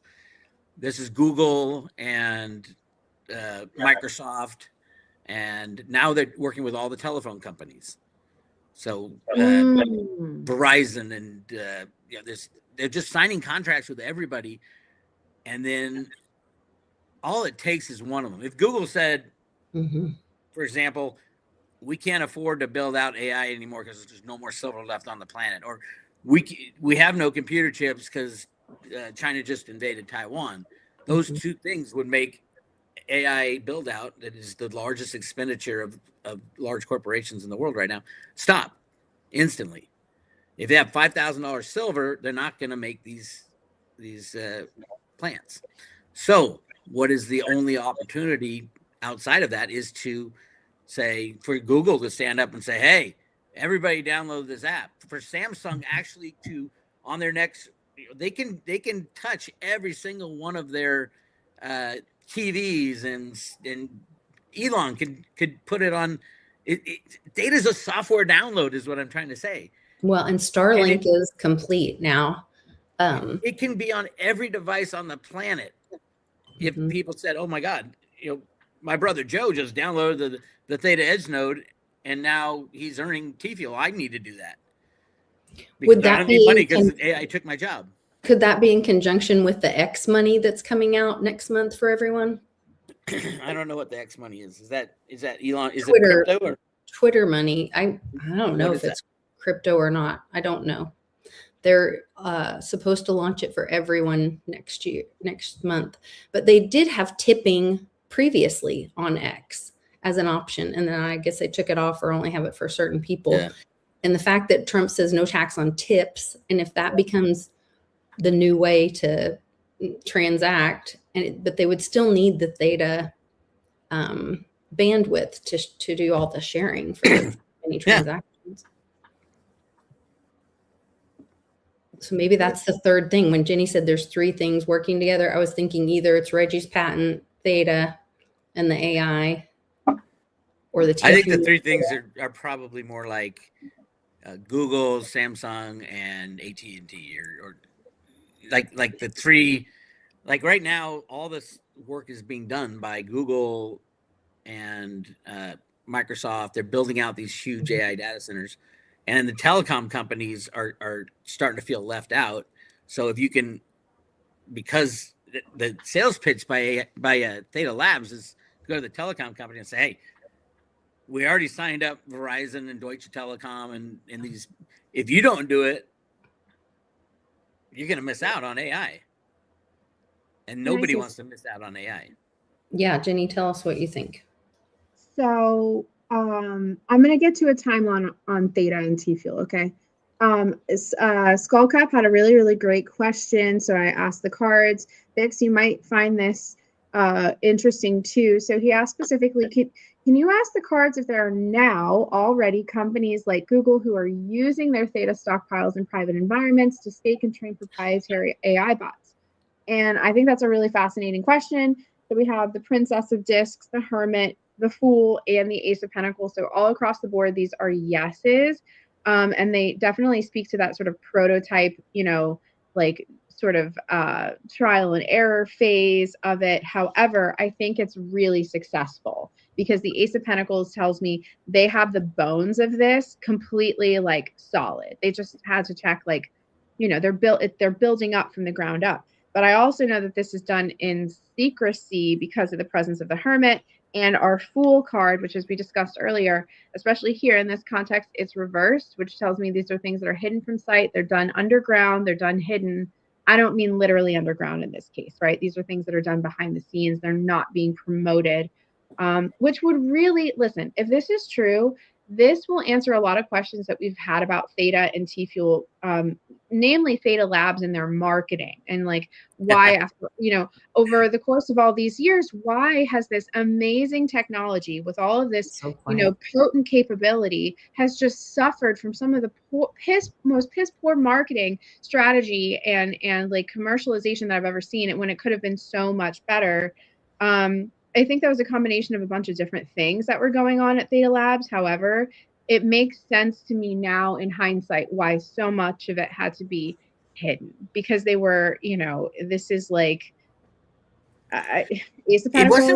It wasn't really hidden though. I mean, Google is one of the validators, and their name's up on the board as one of the 27 or how many validators they have. Google has announced things with Theta together. As far as they've been suppressed. Nobody's talking about it. You Yeah. know what I'm saying? Well, no, yeah, they haven't. I mean, imagine this, and this is what I think is going to happen at some point.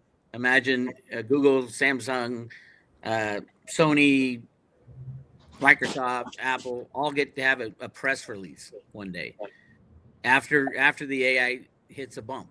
Either they can't make any expand it or the invasion of Taiwan, and they all get together and say, hey, you know, we've been doing this work, but it doesn't have to stop. We're partners. We're all partners with Theta Labs, and we're asking to download software on everybody's devices to share your internal stuff.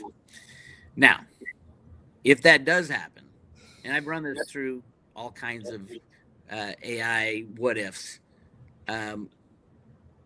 it will be Theta Fuel that takes the brunt of the upside, because Theta is not involved in the AI stuff, other than approving transactions.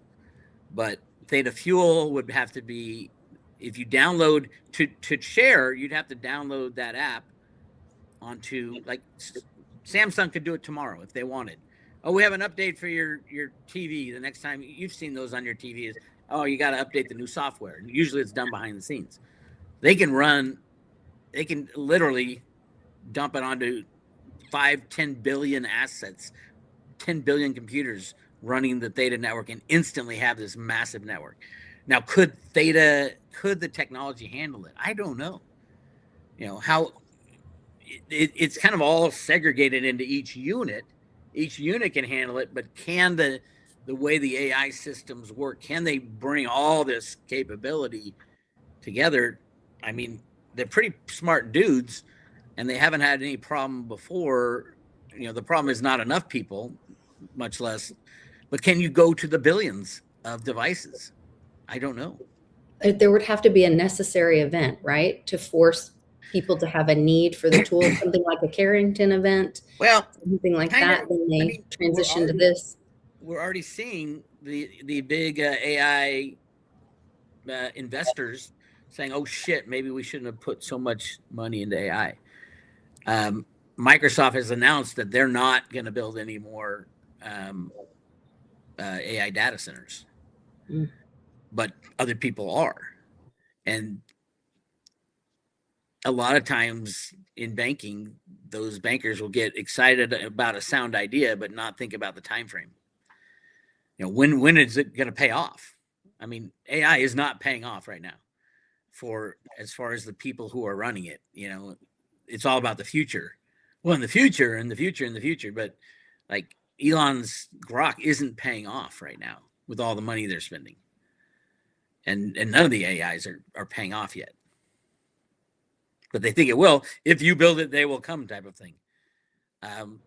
But if it does start to back up, and then anybody of their big partners says, "Hey, Theta Labs has a way around the shortfalls of AI," because everybody's moving into AI, and you're starting to see times when the AI says, "It's too busy. I can't deal with this information right now." Well, and that's what Reggie said. It would be the bottleneck of information, not the output or the input, but the bottleneck, and that's where Theta really shines. Yeah, I think. But Jenny, what do you think? So Ben had a question about, and I just want to scroll back up because his verbiage was important. Okay. Sorry, something about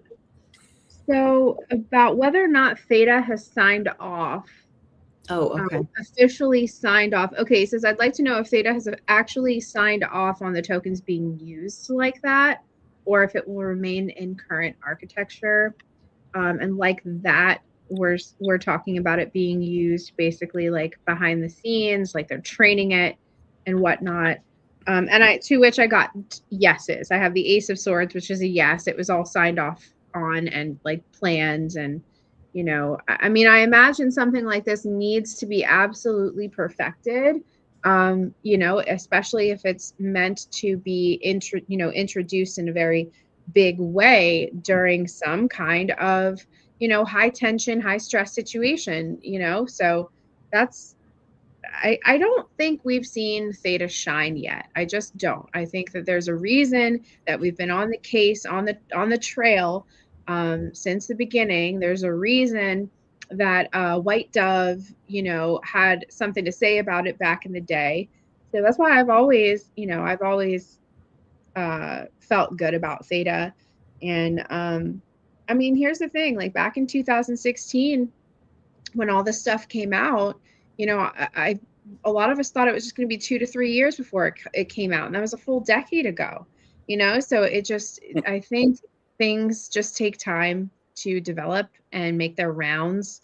And, but it just looks like Theta is being groomed, if you will, for a leadership position in the new, world stage. And I was not new world order, just world stage. It's definitely got the vibe of, and most cryptos do, after the crash, after the ugliness of the fiat system imploding, the derivative bubble. It could be triggered by anything coming out about Epstein and JP Morgan Chase.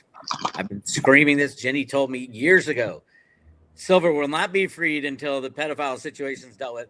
And I'm like, what are you talking about? You have no idea what you're talking. This is like 3-4 years ago.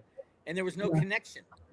And now the connection's obvious. The number one rigger on the planet of silver is JP Morgan, and they were in business partners with Jeffrey Epstein, not just as a bank, but partnerships and all kinds of stuff. And yeah, I agree with that now.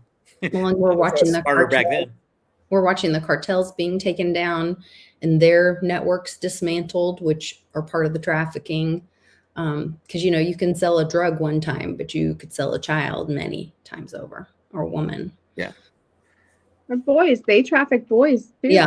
Children. Oh, absolutely. That's like a huge market there. So I'm being asked to provide a timeline for Theta here.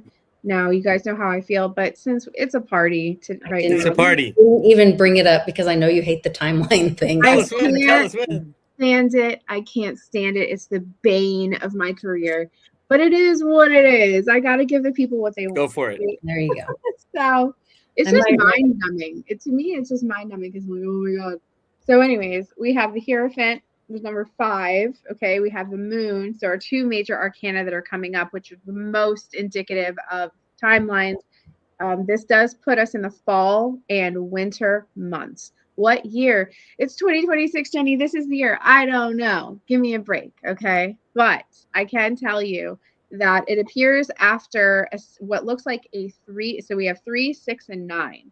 All right, which actually speaks more to symmetry within the system. It speaks more to a nice, when things are in nice working order. But they need this 3, 6, and 9 period of absolute It's kind of like when you make a pilot fly a million times before you give them, a commercial airliner, or before you give them a $17 million aircraft, so we're looking at, a period of time of testing this out to make sure it's absolutely bulletproof.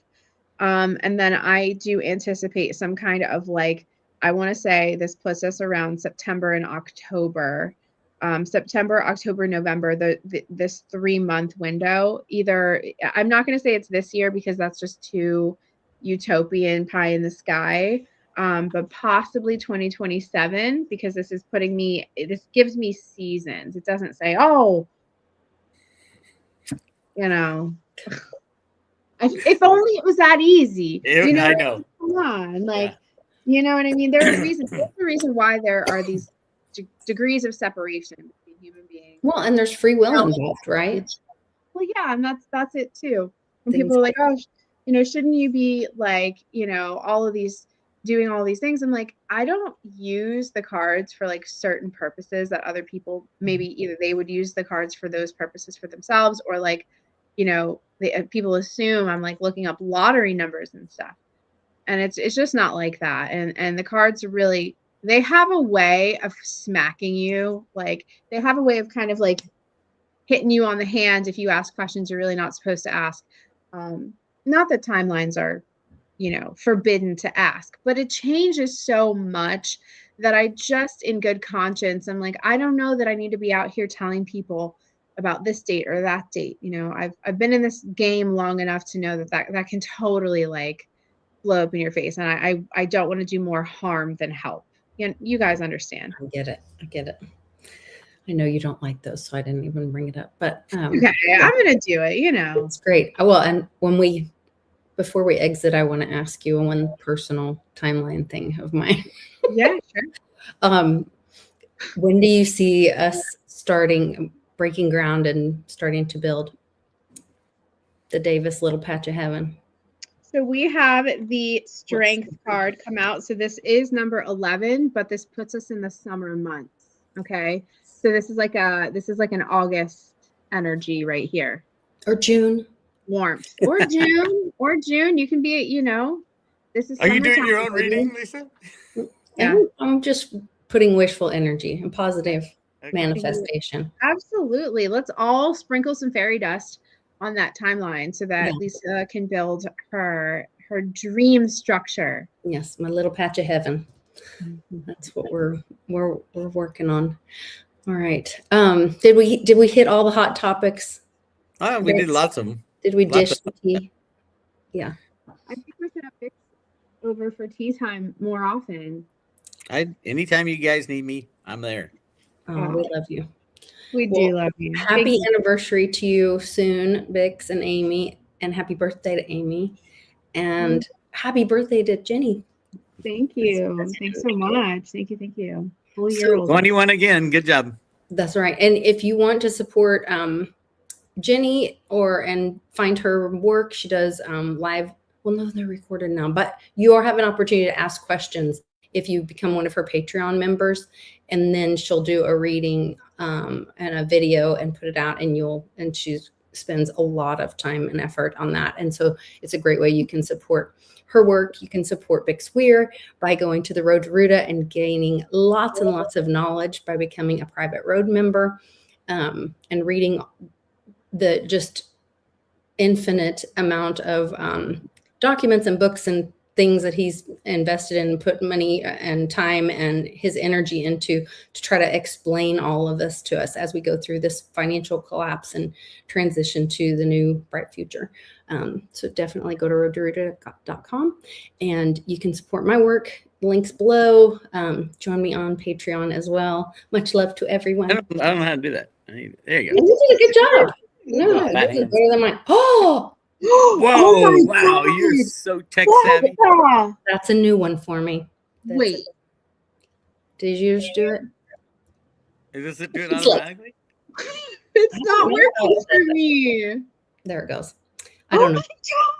Oh my god! I have to figure out how to do that. I don't know. Somebody knows how. Magic. Yeah. a little universe magic. All right. Well, I love you guys All today. right, love you too. Thank you, everybody. Thank you all for being here and your questions and your birthday wishes and your good vibes. And Yes. Get excited about the 4th of July. Yes. And that's Bix's birthday. That's right. And it's my birthday. So we'll see you guys next time for the tea. Hey, Jenny. Hi. What's new in the silver market? Hey, Lisa, it's wild. Crypto's even crazier.